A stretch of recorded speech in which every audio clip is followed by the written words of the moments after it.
Jim Fitzpatrick. Please put your hands up. Mr. Jim Fitzpatrick is from Regional Sourcing Solutions. We have 4 short presentations on 4 of the major markets, and then we'll have a discussion. So I would invite, in fact I would insist, that people get involved in the discussion.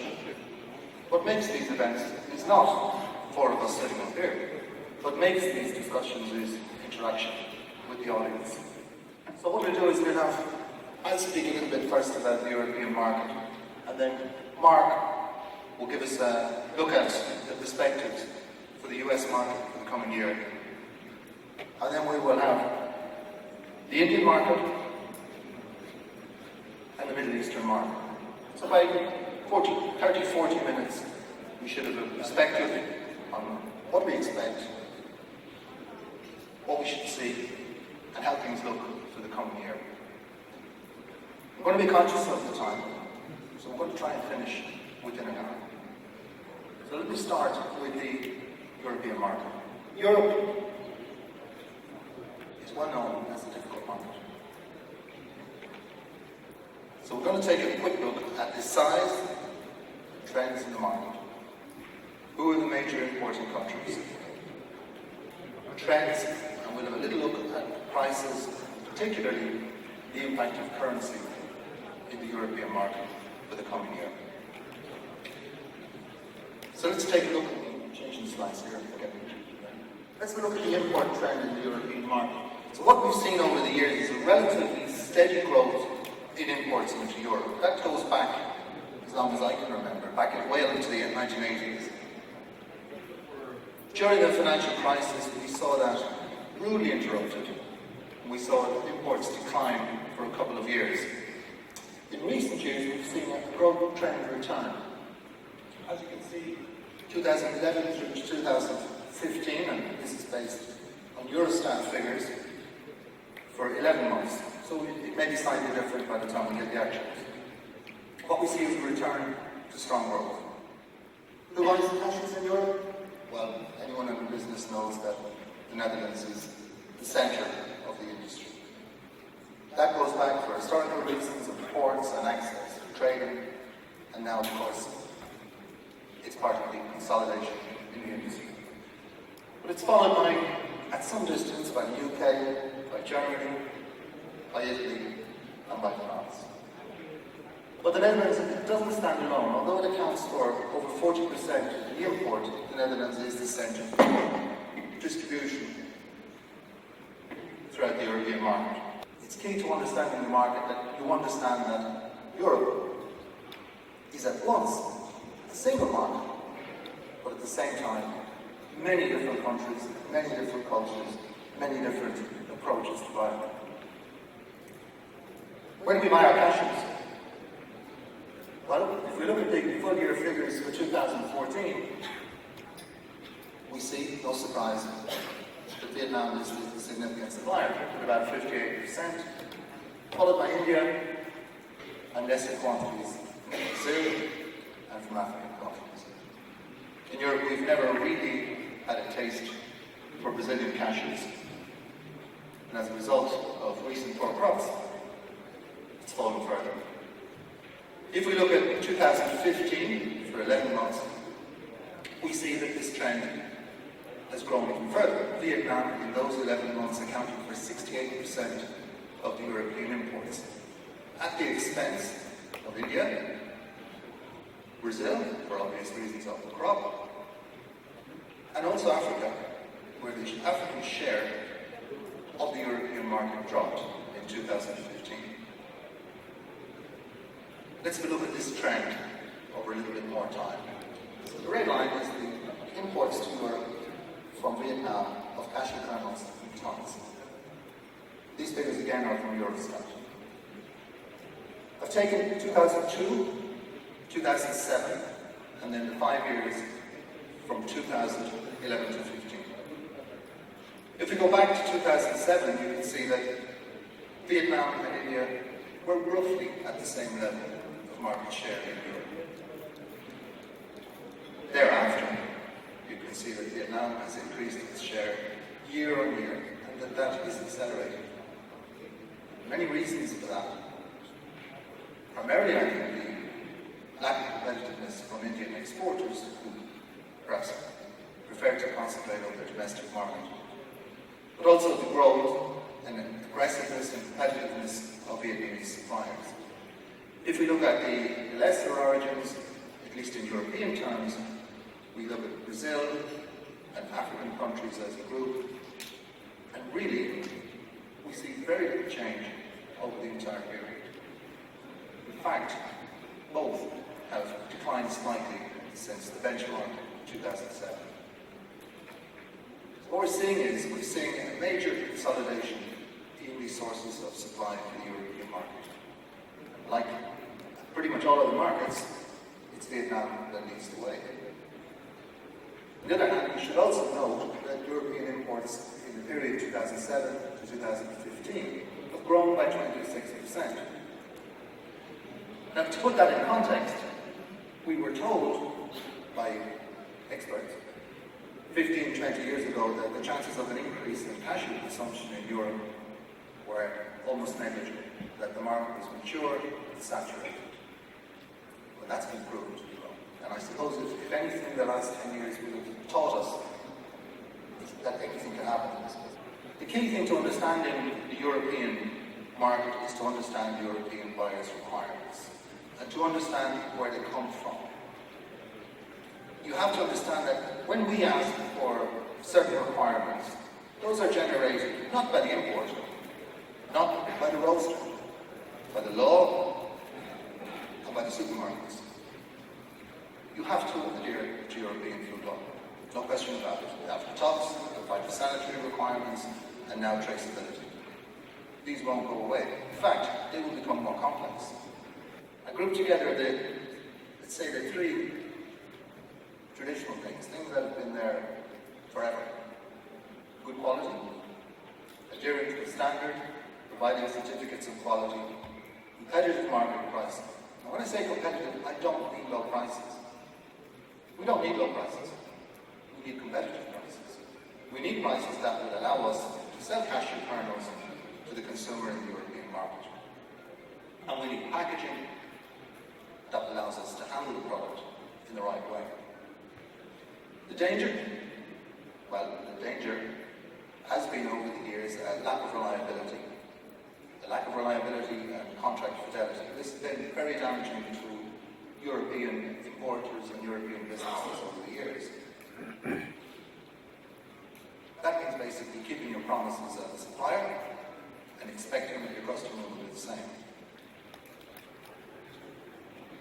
Finally and last, access to product innovations. It simply means that if you improve your product, pass that on to your customer.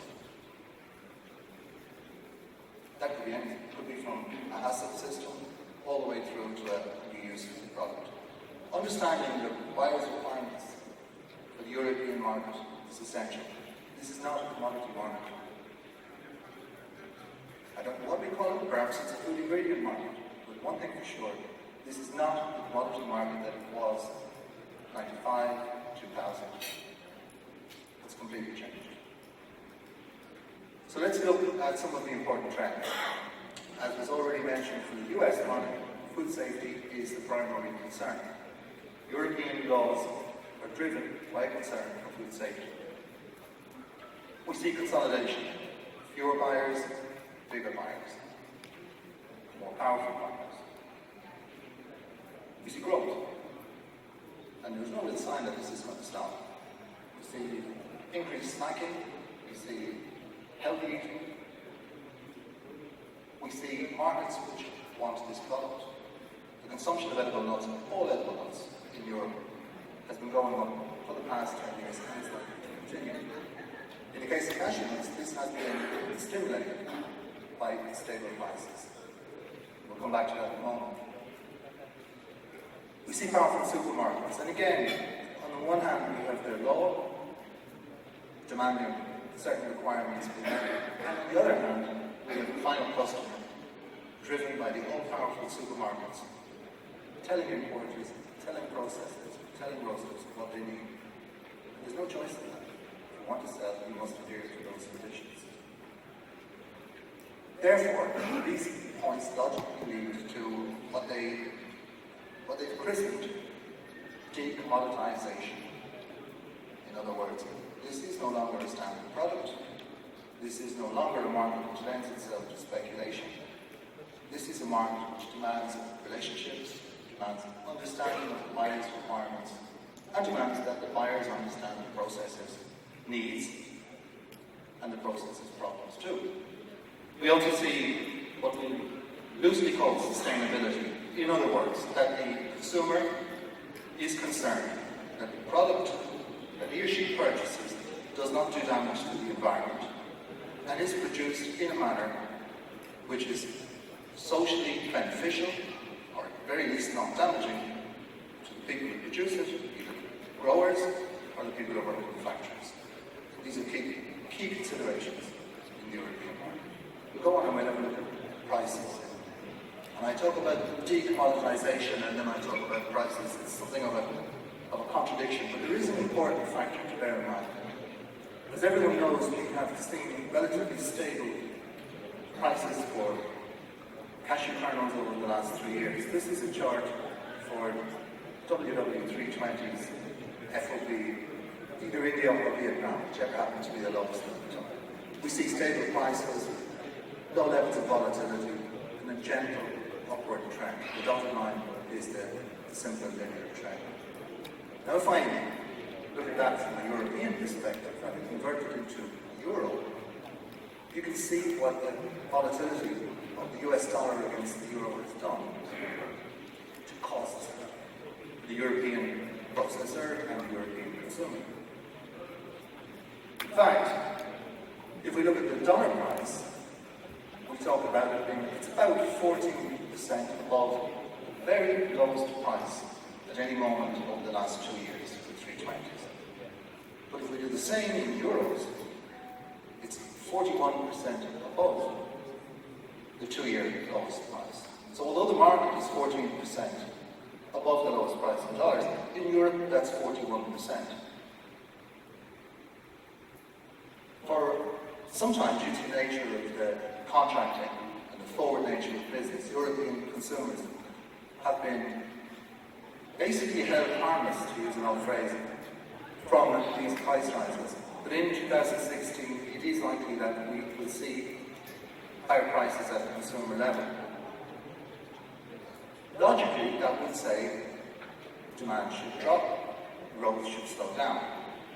And whilst, for me, this is simply an opinion, I think growth will slow down, I don't think demand will be hugely impacted. I think people nowadays buy cashew nuts for many other reasons over and above price. So the key decision is with the supermarkets, whether they continue to stock the product in the same volumes and present it in the same way. So let's just look back in summary of the European market. I think long-term, very positive outlook. Buyers' requirements are becoming more complex, and they require more complex and long-term relationships. If we ignore that fact, we will not be set in Europe. Social and environmental issues are key concerns, slightly negative, but we'll see. Growth, we think, may be interrupted by price rises to the consumer in 2016. That's a brief profile of the European market. And we'll move on now and we'll talk a little bit about the US market. So I'll ask Mark to present on the US market. If we do it like this, it'll allow us more time to have a discussion afterwards. Hi, my name is Mark Rosenblatt. I'm with the Richard Franco Agency. We've been agent of tree nuts since 1947, focused on cashews, Brazil nuts, macadamias, and more recently almonds, walnuts, and the California products. So, to summarize the American market, we've had a stable market that's been allowing for promotion. Reasonable prices that allow people to really get behind the product.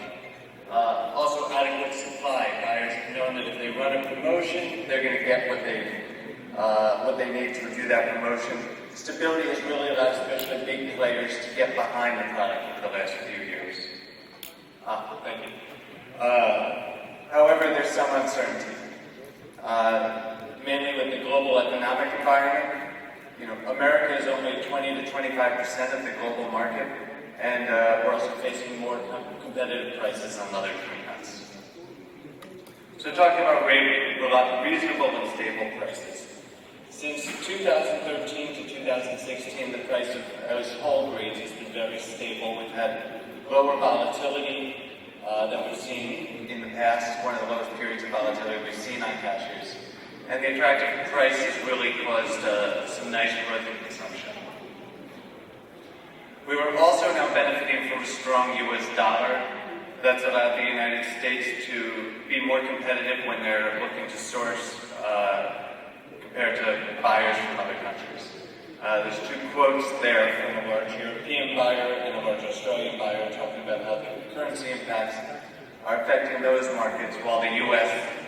Has really been able to continue to drive growth in the cashew industry. We are facing the challenge of more competitive prices of other tree nuts, as many of you know. Looking at last year, cashews were notably the cheapest tree nut available.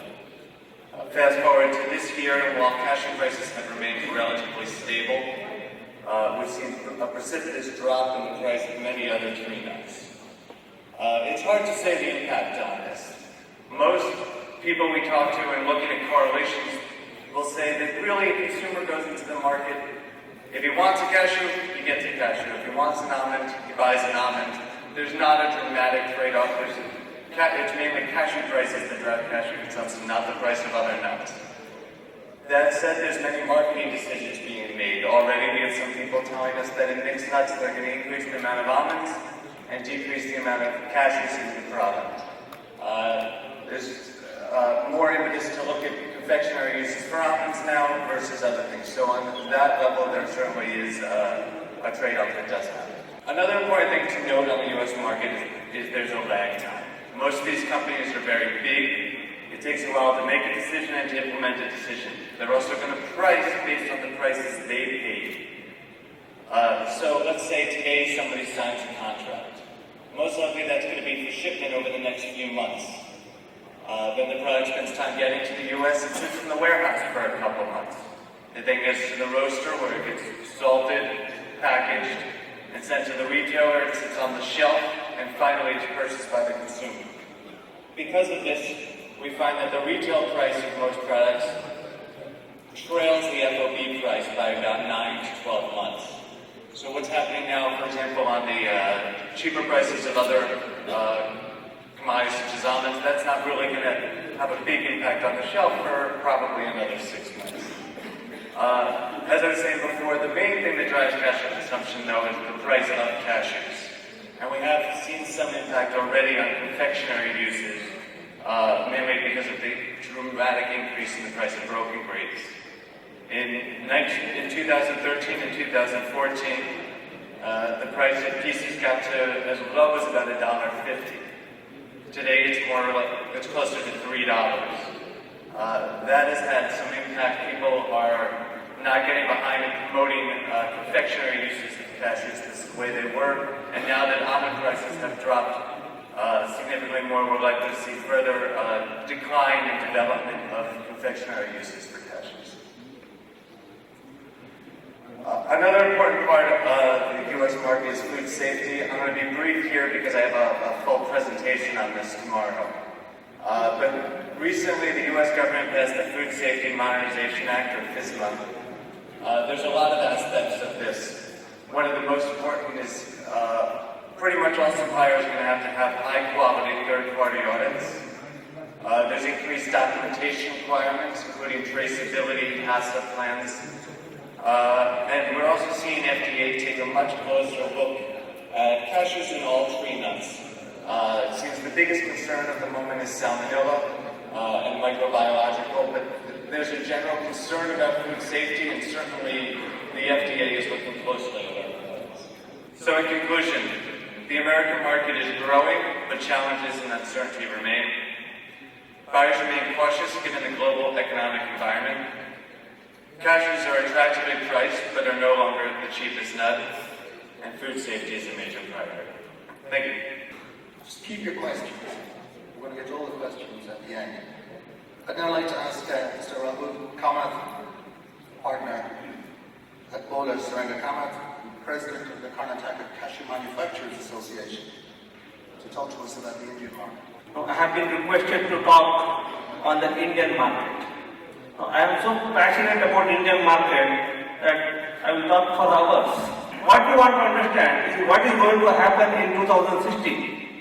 Now, why Indian market is so important? Let us first start with that.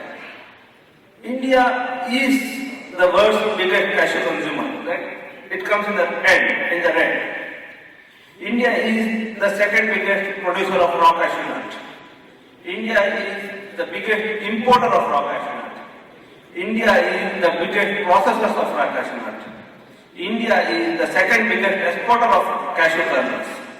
So with all these aspects, it is very, very important for us to understand what is going to happen in Indian market over the next year, because that is something which is going to shape the future of cashew industry over 2016. So my presentation is limited to the last two aspects, India being the biggest consumer of the world and India being one of the fastest growing markets. Now, when we want to assume what is the size of the Indian market, it is very, very difficult task. Because first thing that I want to inform all the audience, especially the international audience, is that when we talk about Indian data, we talk about April to March data rather than the calendar year data. So that suits the cashew year also, because for cashew, April to March is the year. When I arrive at Indian consumption, I assume that the carry forward inventory is almost same year after year. And I also assume that the yield is around 23%. Now I have ignored the cashew kernel import. The biggest challenge that we face when we assume the Indian consumption is that India is a very big and staggered market. There are more than 200,000 cashew farmers in India, there are more than 3,000 cashew processors in India, and there are more than 25,000 cashew traders in India. And there is no one authority to which people report, like Almond Board of California. That being the case, it is only the guessing that we can do to arrive at the Indian market. And the best guessing that we always do is to see what is the total processed, how much is the exported, and what is the consumed. Now, in this my presentation, what I am trying to do is to first see what has happened over the last 10 years, and then see what is happening now, so that I can project what will happen in 2016. Now, this is the first calculation, the easiest calculation we do, and I have taken 3 years, that is 2004-5, 2009-10, and 2014-15. So, in the column number 1, I have put Indian crop, the assumed Indian crop. Column number 2 is the import figures. And column number 3 is total process, that is 1 plus 2. Now, column number 1 figures are highly disputed, but still I have gone with the official numbers. Now, column number 4 will give the production at 23%. Column number 5 gives the export. Column number 6 is assumed Indian consumption, which is column number 4 minus column number 5. And then we get the growth. So if you can see these figures, we arrive at a very, very important and very, very significant outcome. So over the year from 2004-5 to 2009-10, we can see that Indian consumption has grown from around 130,000 tons to 196,000 tons. But from 2009-10 to 2014-15, that over the next 5 years, the Indian consumption has grown from 196,000 tons to 246,000 tons. If you come to the next column, that is total growth. So this is surprising. Even for me, when I did this chart, I was totally surprised to see this. The CAGR growth in the Indian market, as the reports, the data says, has gone down from 11% to 6%. From 2004-5 to 2009-10, we were growing at around 11%. From 2009-10 to 2014-15, the growth has dropped from 11% to 6%. The more important point is even in absolute growth. The absolute growth has gone down from 65,000 ton to 49,000 ton. So is it true? Is Indian market has gone down? So this is the first question, and it is very difficult to dissect. So what I have done is to see what has happened in other commodities, other nuts, because the data in other nuts are more authentic because India does not produce anything and everything is imported. So this is the data for cashew kernels, almonds and pistachios. Now if you see other nuts, there is absolute tally with cashews. Almond import into India has grown, but the growth has fallen in absolute terms. And CAGR growth has come down from 24% to 7%. Similarly, pistachios, the growth has fallen from in absolute terms, and CAGR growth has gone down from 17% to 4%. So, my initial assumption on cashews is right. For all the nuts, Indian growth has gone down, even in absolute numbers. And even in CAGR numbers, the growth is practically down. So why this cashew consumption growth is going down? Now I come to the cashew prices. Again, there is no single prices in India which I can compare. So the easiest thing I can do is to take the average export realization price for cashew kernels because that is available data. And I can assume that domestic prices are almost the same as export prices.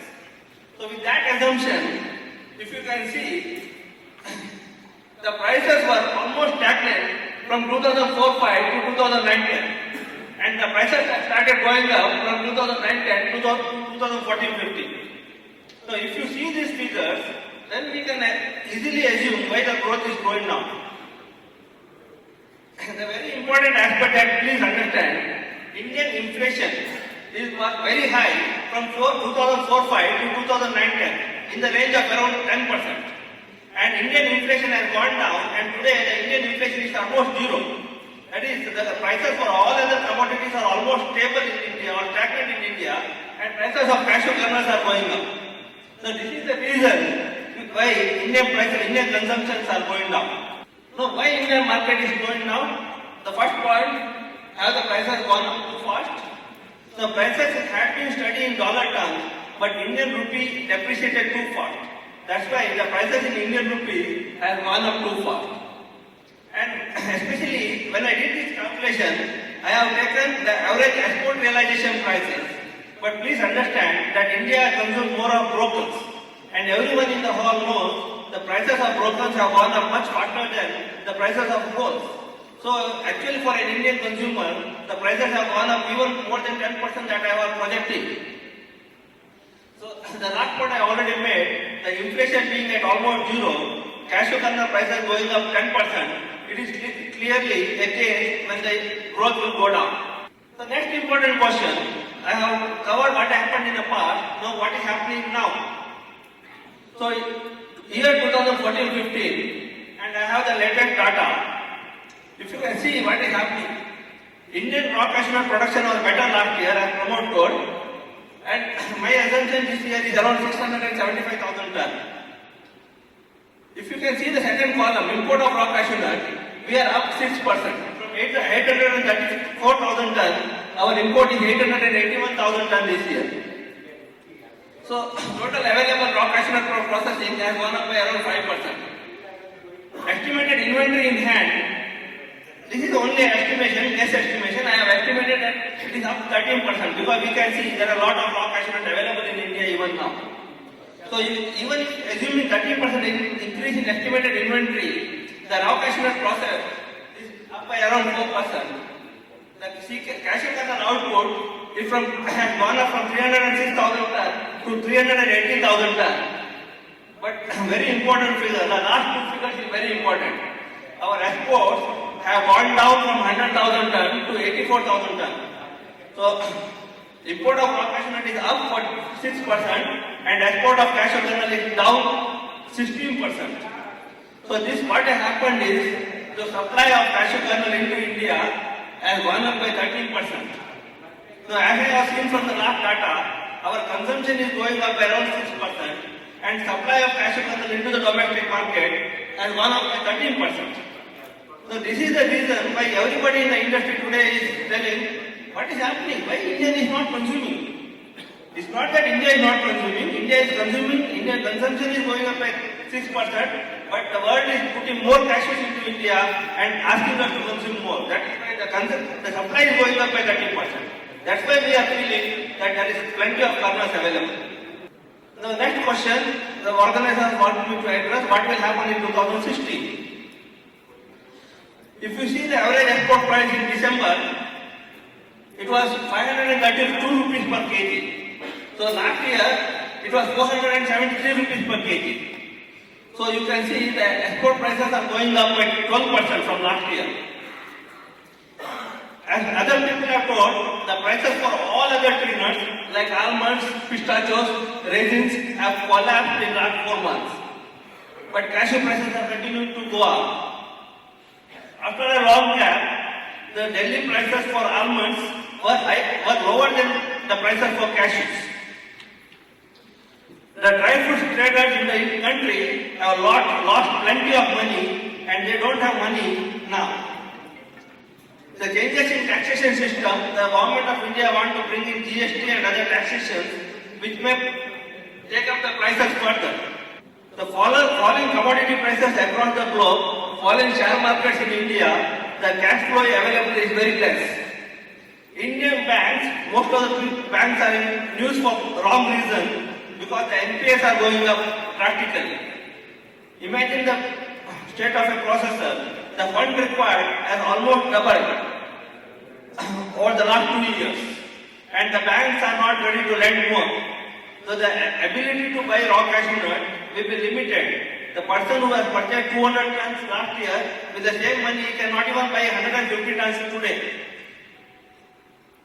And also the last point, the food safety authorities in India are becoming more and more vigilant. So for all those reasons, I think the Indian consumptions are going to take a hit. But if you look at a longer term future, because when I talk about India, I will never end up with a pessimistic note.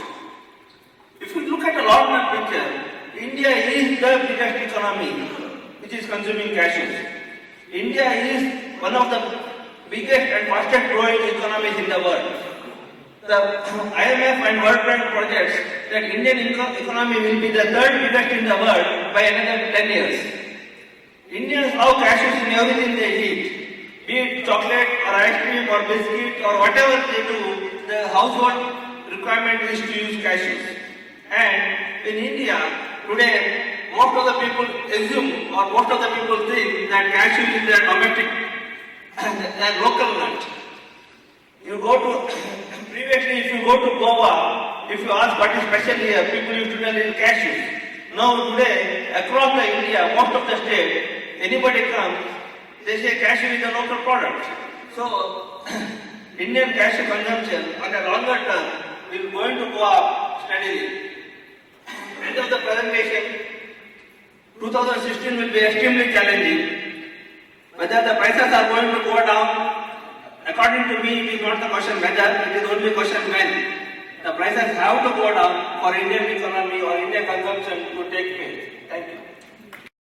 So now I'd like to move on, and I would invite Mr. Mohammed Saeed of EMCO International to talk to us about the Middle Eastern market. With due respect and honor, I greet all of you with Assalamu alaikum, good evening and namaskar. May God bless you with peace and happiness. To tell you the truth, I am not the right person to be here today.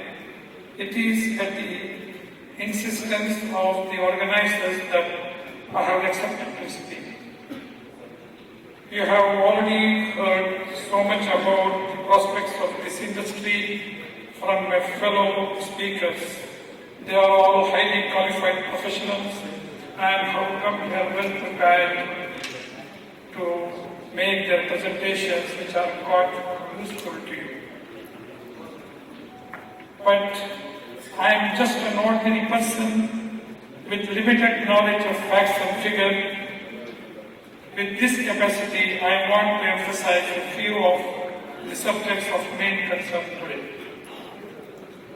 Before I proceed to the main subjects, I hereby would like to state that the concerned authorities have done a lot of efforts in respect of promotion of increasing the cultivation of this produce by farmers and farmers all around the world, and also have done so much efforts to upgrade the technology in processing. The policies in place are highly commendable and good for the healthy growth of this industry. Having said so, I still feel something is lacking somewhere, because of which the growth of this industry has not come up to its potential, and different kinds of problems are being faced by the people involved in this industry. To find out where the industry is lacking, let us make a comparison to one of the alternative products to cashews, and the main alternative product is almond. When compared to the progress done in the field of almond, in the almond industry, in terms of cultivation, processing, regulation, research, and quality control, they are far ahead of cashews. I do agree that the basic difference is the geographical aspect of origin. Almonds are grown in the developed and progressive countries, whereas the cashew nuts are mainly grown and processed in developing and underdeveloped countries. However, because of the modern scientific and technological development, this difference has very little role to play. As a layman, based on our practical experience, I want to compare the trade in these two products and want to have the comments from the concerned authorities. We have been quite active in this trade of almond from USA for the last 20 years, and in the trade of cashews for the last 40 years.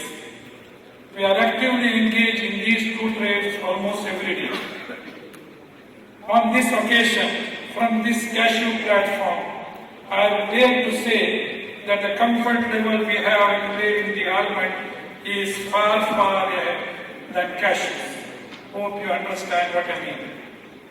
Coming back to the cashews, since we are heavily involved and engaged with the cashew exporters from India, and that being the main product of interest for this region, I would like to focus mainly on Indian cashews.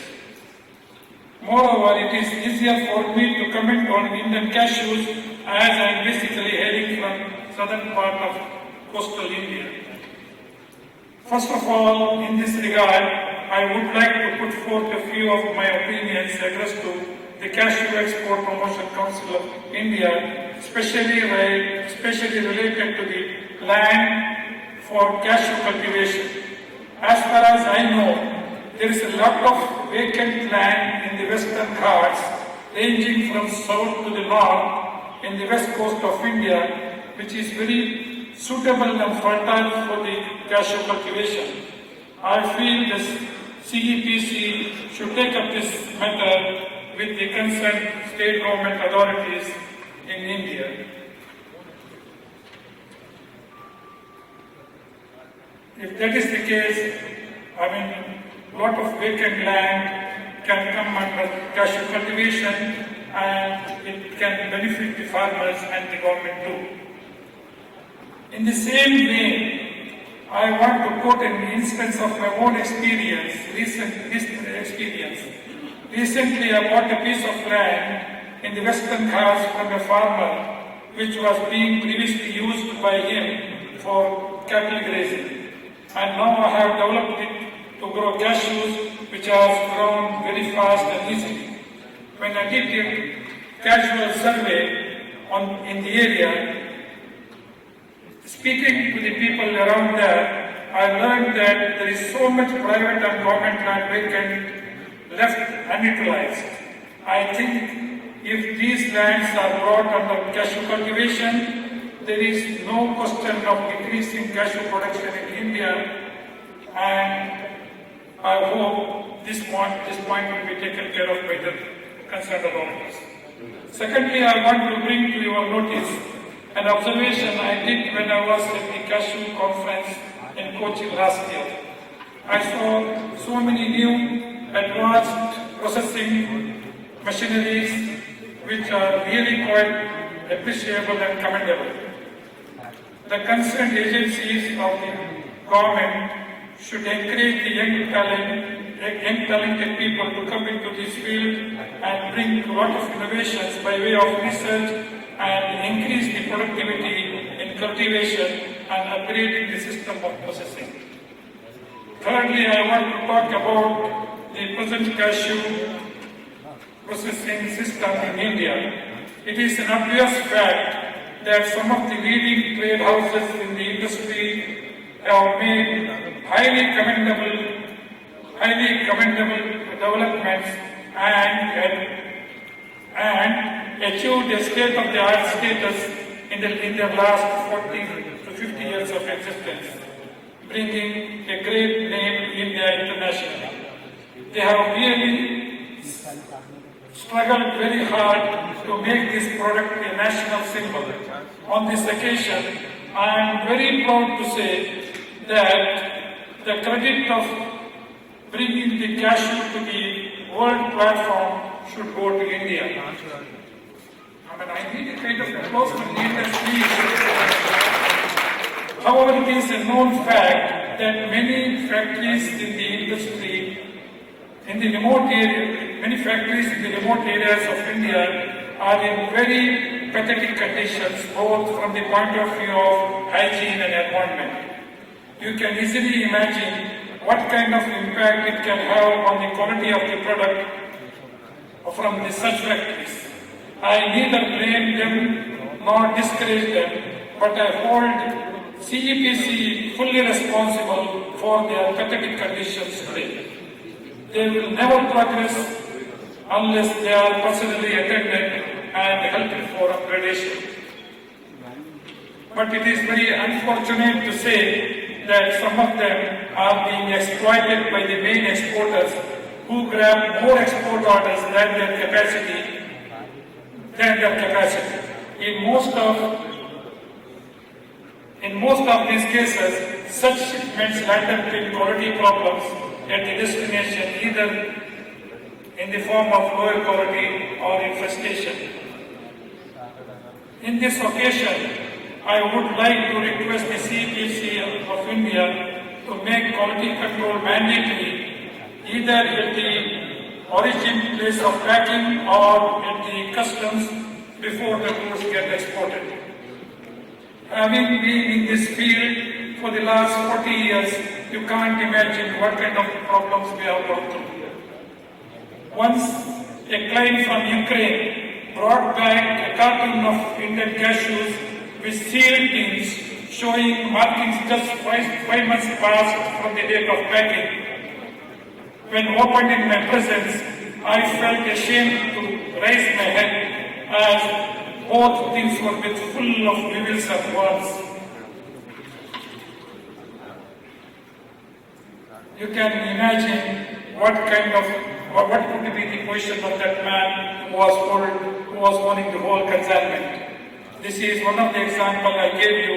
There are many more examples to talk of. Now I address all the packers and exporters and sincerely request and beseech them to talk to your own conscience before they arrange the shipment and adhere to the basics of business and not to be too greedy to make huge profits at the cost of your customers' faith, who trust you and pay you well before seeing the condition of the product. In fact, it is the importers who carry all the risk and responsibility on their shoulders to sell these goods onward to their buyers elsewhere. Most of these cases, the sales are done on credit basis. Thus, the sword always hangs on the head of the importers till they are fully paid. Whereas the exporters sleep quietly at home because they get fully paid before they deliver the documents. Moreover, I want to state that the consumption of cashews has gone up so much in new regions of the Middle East in the recent past that it has replaced many other nuts. In view of this, to get this product more and more popular and familiar, there should be a strict control on the quality so that final consumer give more and more importance to this product, to use it as a mark of hospitality in the place of other nuts.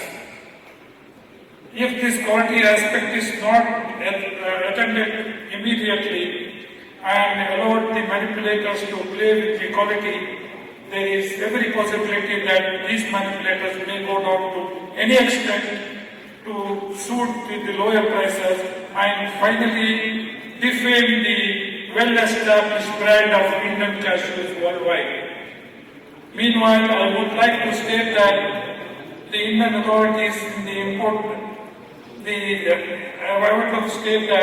health authorities in the importing countries, particularly in the Middle East, are becoming more and more strict.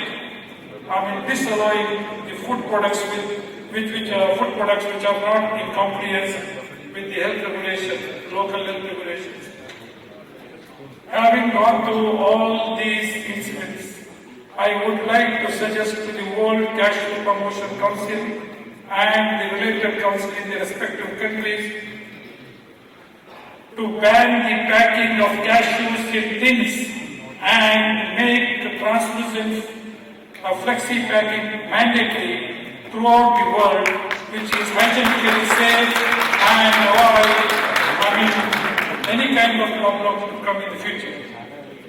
Finally, before ending my speech, I want to address the importance in the importing countries in our region to do more realistic and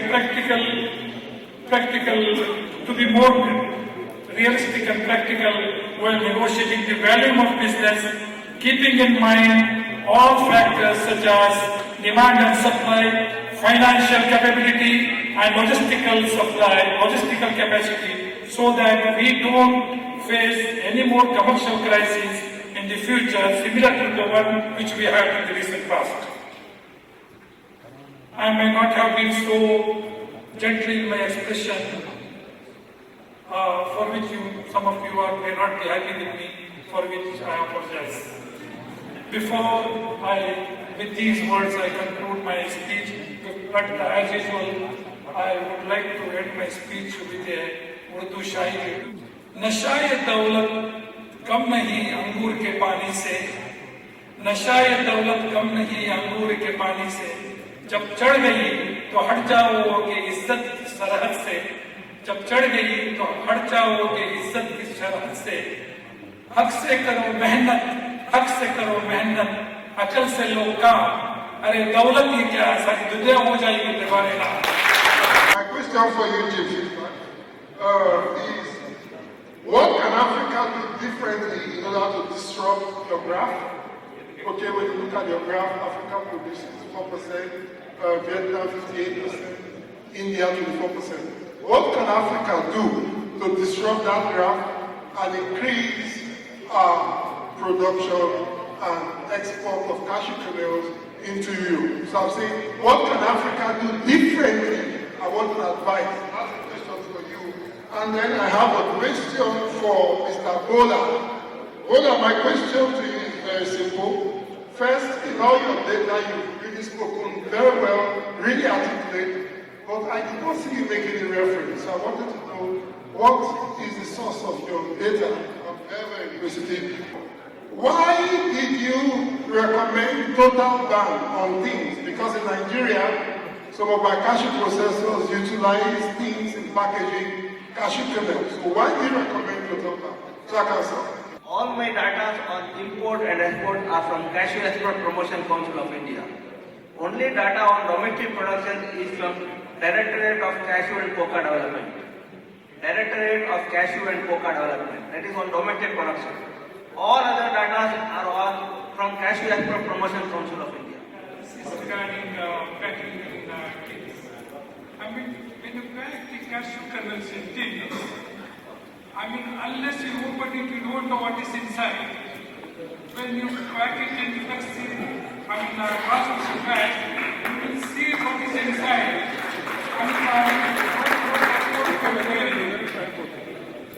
Because some of the things are open. After 6 months, after 8 months, as I gave an example, the fellow from Ukraine, he brought the cashew things. After 5 months, if it was in flexi bag, we could have seen it at the port by opening the carton.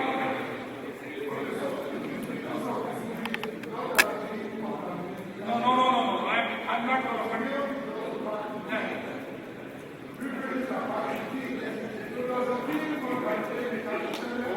And hygienically, packing is also not advisable. I know it is, you put lot of, lead while sealing it, and it is somewhat harmful also. But as far as I'm not an expert on that issue, but as far as I know that flexi packing are very hygienically good from every point of view. There are lots of And reasons. economical also.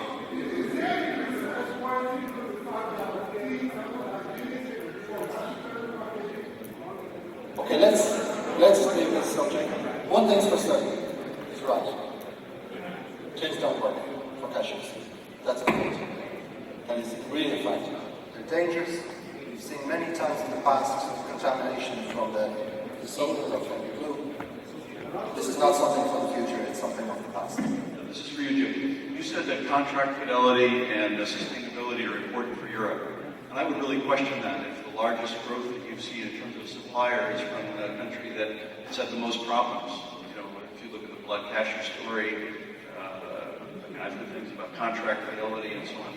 I really seem to me that the dynamics are much different than what you're talking about. I think they're mostly about India protecting its domestic market with high tariffs so that that's where they're going to sell their cashews, and they become less available on the international market from the numbers that we saw.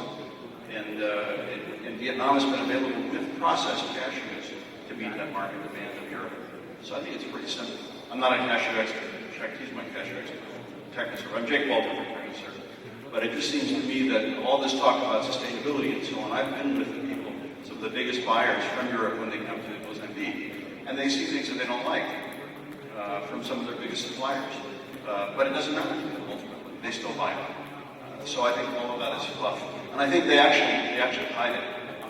I think retailers even hide it. I know that Whole Foods, who are good friends of mine, they stopped putting that their source of cashew on their 365 brand was Vietnam, India, and Brazil, when there's sort of being specific problems from specific countries.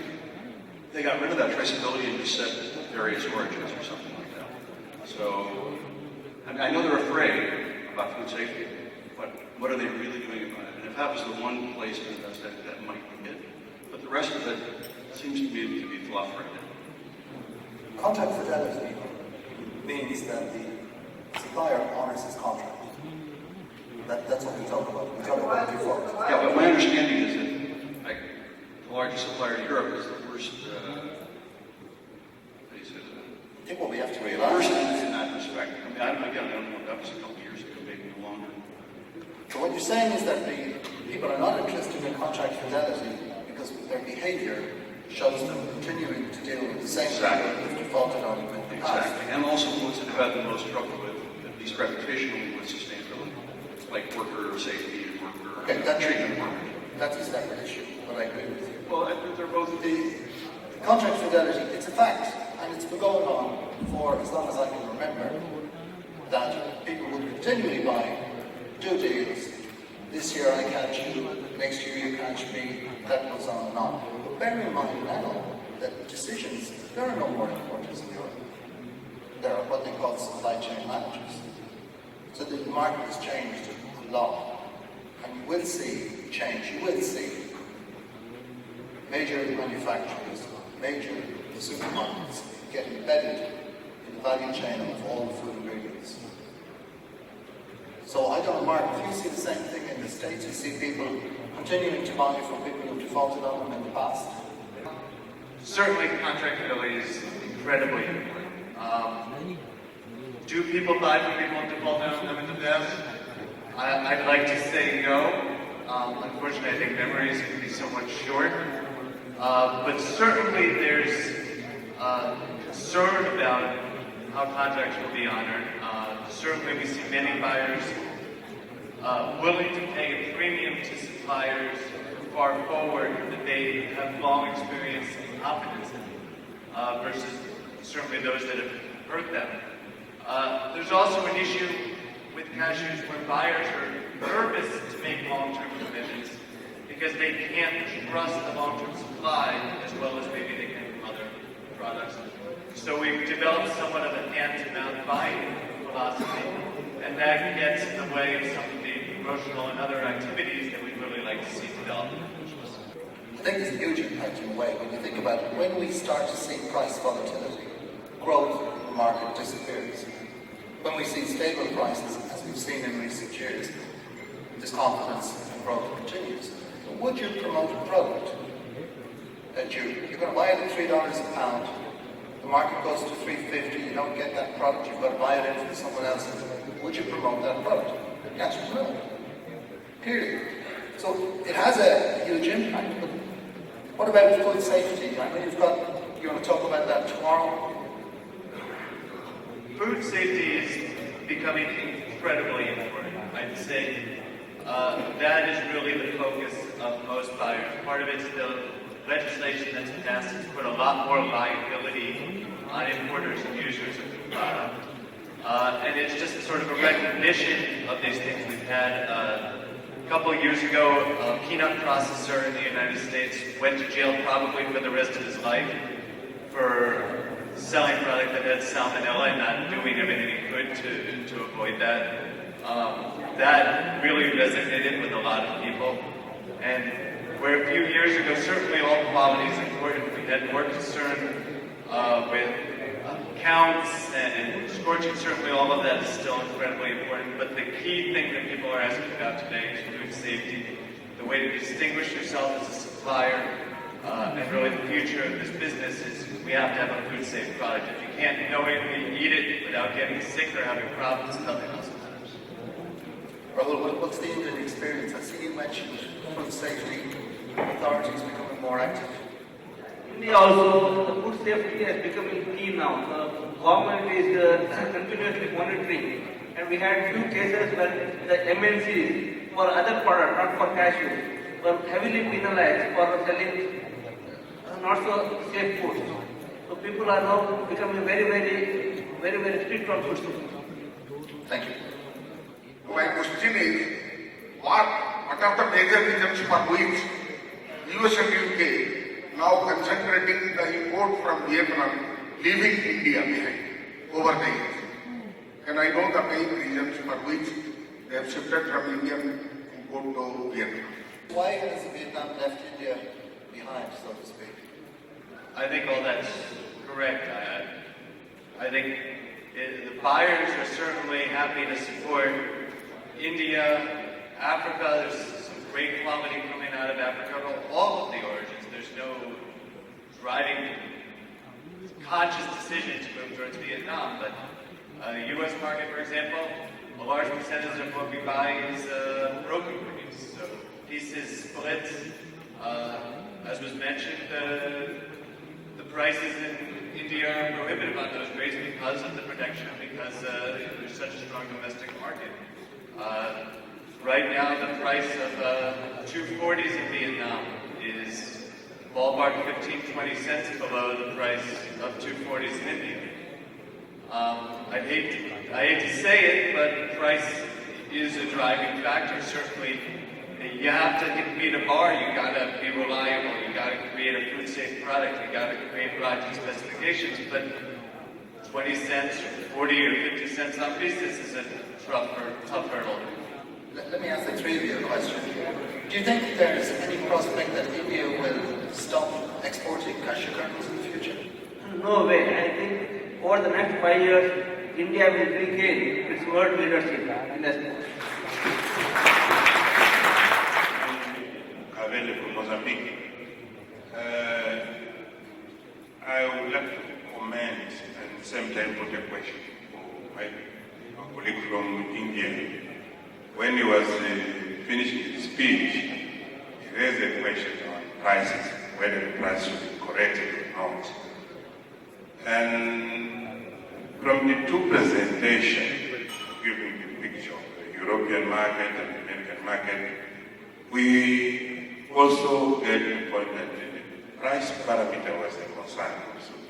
And that was very determinant of the market trend. My issue now is if the price can adjust, that is possible if we have the rationalization of costs. And one, my view, way of looking at it was, I call it process value chain. Where are we going? Are we doing what? We listen to our fellow from every coast. Every coast is producing 750,000 metric tons per year, but processing very few. And I feel if some of those big producers like India could relocate their plants to every coast, should not be that a way of rationalizing the cost and the price can get some adjustment along the process. So I would like to understand from fellow India, what may be the preventing factor that the Indian investors are not going to every coast, putting their plants there, and any other Africans to make the price of raw material cheaper and exporting cheaper locally. That will also correct the price. Thank you. No, I think you are asking about why not Indians put plant in Africa, right? No, I think there are many people. See, the issue is in India, most of the entrepreneurs are second or third generation entrepreneurs who are homegrown. The cashew industry do not have many multinational companies. So we are content with our area. To put a plant in other places, we should have a corporate structure, which is lacking in most of the Indian companies. So we are happy where we are, and we don't want to venture out too much. I think that is the reason why the multinationals have come out with a plant in Africa, and Indians are staying there.